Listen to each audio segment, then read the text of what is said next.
इला दवाई द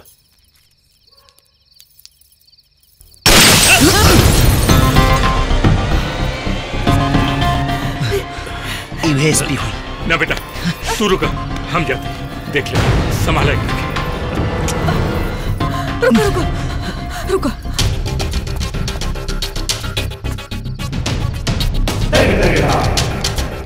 क्या बात बा साहेब? तुम्हारा इनाम हरिया है? जी हाँ।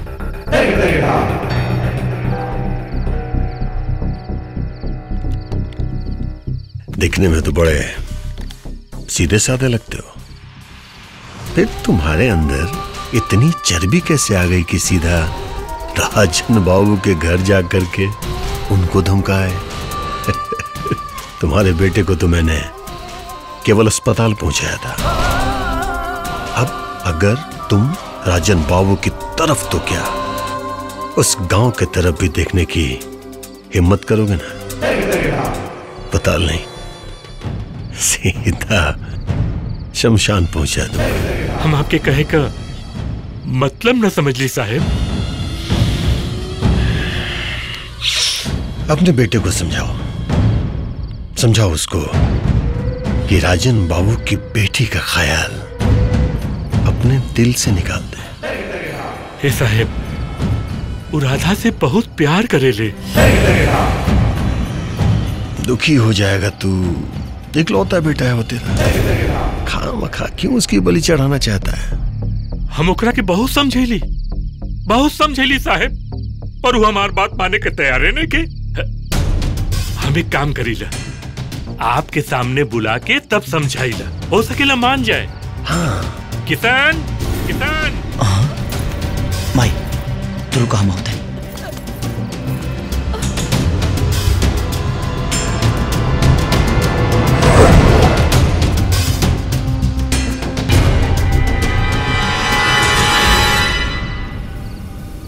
किशन बेटा, देखी साहब कहा कहताड़न, आज इनकरा के सामने हम तोहरा के समझावता नहीं। तू कसम का हमारे सर पर हाथ रख के, कसम का हमार की राजन सिंह का बेटी राधा ही ये घर के बहू बनी। जी बाबूजी, अब रउरा आदेश के पालन करे से हमरा के ये दुनिया के कौनो ताकत ना रोके। ल साहब समझा दे ली लड़का के। अब तोरा के जौन उखाड़े के बा ना उखाड़ ला। अपन क्षेत्र छोड़ के ते दूसरा के क्षेत्र में गुंडई करके अपना पुलिसिया नौकरी से हाथ धोए के जुगाड़ का ले गए। अब चुपचाप यहाँ से चल जाओ, अभी तोर शिकायत काले हम गृह मंत्री तक पहुँचा दे। यही से कह देनी कि चुपचाप यहाँ से चल जाओ, न तो शेर बन के आइल बड़ी, मार मार के कुत्ता बना के भेजा। तेवर है, तेवर गुड, लेकिन मुद्दई लाख बुरा चाहे तो क्या होता है? वही होता है जो मंजूरे रुद्रा होता है। मजा आएगा।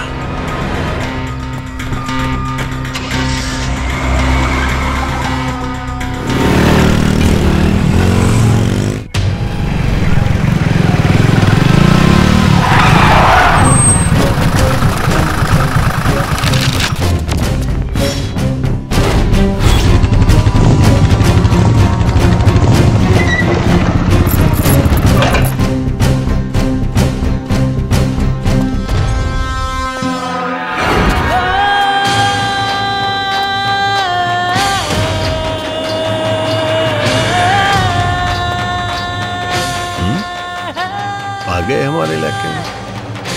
इलाका में ना एसपी साहब, अपने ससुरारी के हद में। और जहां तक इलाका के बात बा ना, तो इलाका के हिसाब से रउरो हमार ससुरे लागा। लेकिन एगो बात हमके समझ में ना आई एसपी साहब, हम अकेले आइल बानी तो इतना सारा भीड़ भाड़, अगर कहीं हम बारात लेके आ गई तो काहे दामाद के तूप से सलामी दे। किशन, तुम्हारी एक इच्छा तो अधूरी रह जाएगी, लेकिन हाँ एक वादा जरूर करते हैं। जब तेरी अर्थी निकलेगी ना तो ये गांव जवार के ही लोग नहीं, पूरे जिला के लोग आएंगे एक पागल आशिक का जनाजा देखने। मजा आएगा।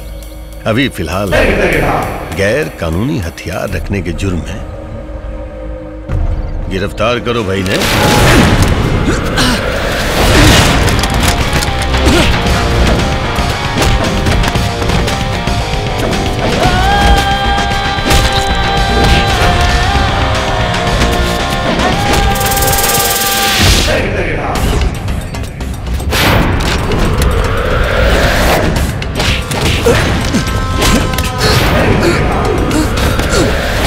बारात जाने का बहुत शौक है इसको। दूल्हा बन के घोड़ी चढ़ के तो नहीं जा पाया, लेकिन अरमान पूरा कर इसका, पूरा कर अरमान, घसीट कर ले चली से ससुराल।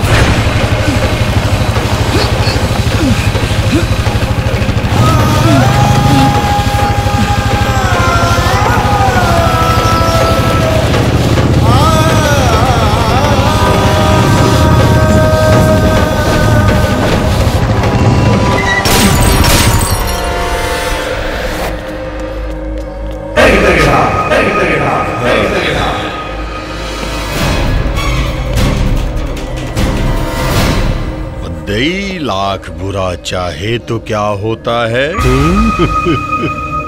वही होता है जो मंजूरे रुद्रा होता है। राजन बाबू। अरे गोली मैंने नहीं, इस किशन ने चलाया है। और जब इस किशन ने गोली चलाया है तो केस तो बनता है। केस ये बना, ये किशन आपको मारने के लिए आप पे गोली चलाकर भाग रहा था, पुलिस ने इसे पकड़ लिया, केस कंप्लीट। चल रजिस्टर राजन बाबू, आप इस पे साइन कर दीजिए। इससे किशन का एनकाउंटर आज ये रुद्रा करे। ये पागल कुत्ता के जिंदा मत छोड़िए रुद्रा, बहुत तकलीफ दे हमरा के। आपका सिग्नेचर इसके मौत का फरमान हो गया राजन बाबू। निश्चिंत होकर के रहिए, आज इस किशन की बांसुरी ये रुद्रा बजाएगा। ए कुत्ता, सामने मौत देख के कैसन लगता रे?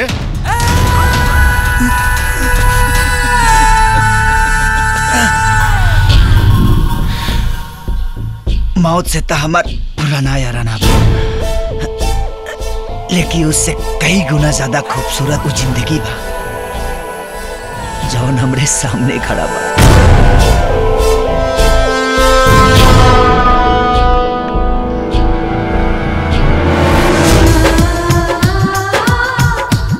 और हम बाह फैला के कहा था I love you.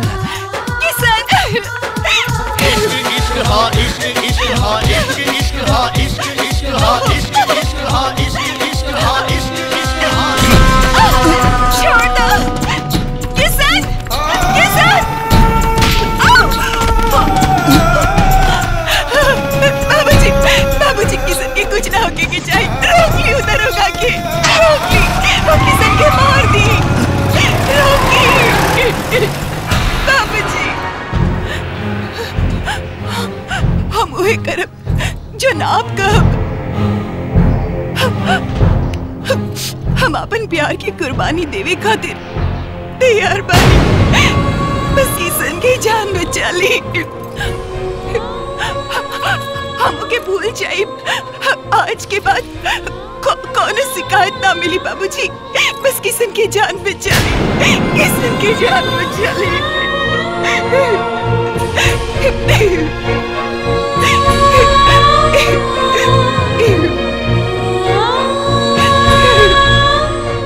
Hello Rudra जी, किशन के एनकाउंटर मत करिए, राधा की विदाई के बाद छोड़ दिया। हम पुलिस थाना आके अपन रिपोर्ट वापस ले चाहता नहीं।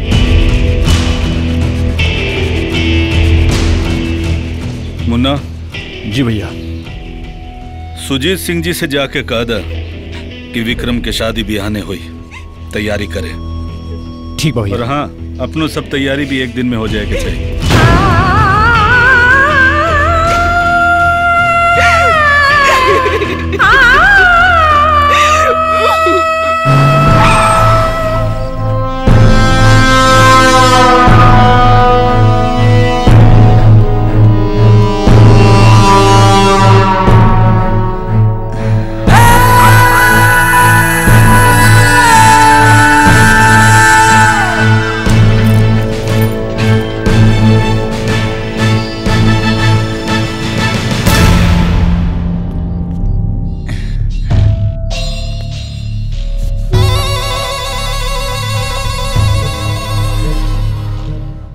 काले राधा के शादी बा।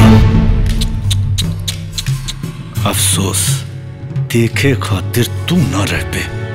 8 दिन के टाइम दे ले रह लेना, हम तो के 7 दिन में तुहार औकात दिखा देनी।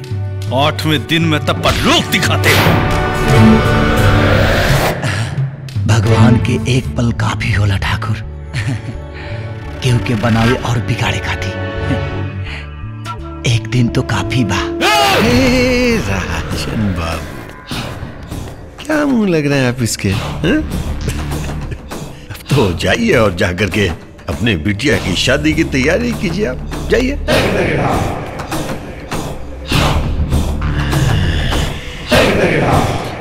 हाँ किशन, तेरे मौत का भी मैंने वही वक्त मुकर्रर किया है जो तेरी मौशुका के डोली उठने का वक्त है।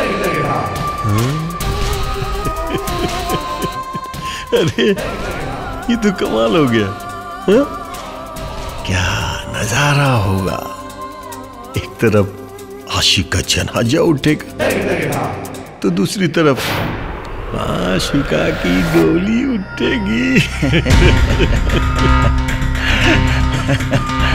एसपी, डोली तो उठी, लेके जाई वो हमरा करे।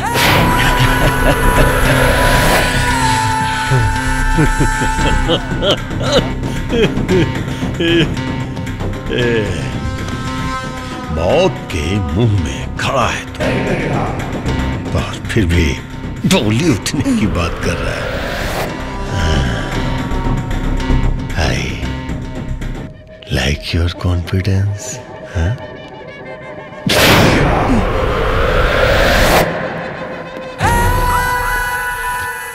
एसपी, ई कॉन्फिडेंस देहल भगवान के हाथ। यही बात पे एगो शेर याद आ गई, फानुस बन के जिसकी हिफाजत हवा करे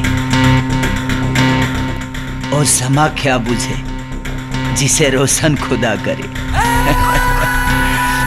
बुला बुला अपने खुदा या भगवान को, मैं भी तो देखूं कि कौन आता है तुझे मुझसे बचाने।